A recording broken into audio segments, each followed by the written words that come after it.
What's this called? Are you doing anything fun tonight?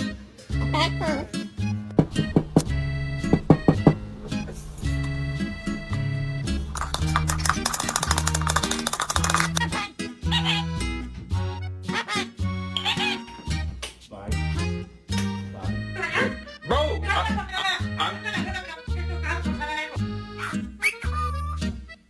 That's close. Can you say it better? What's this called?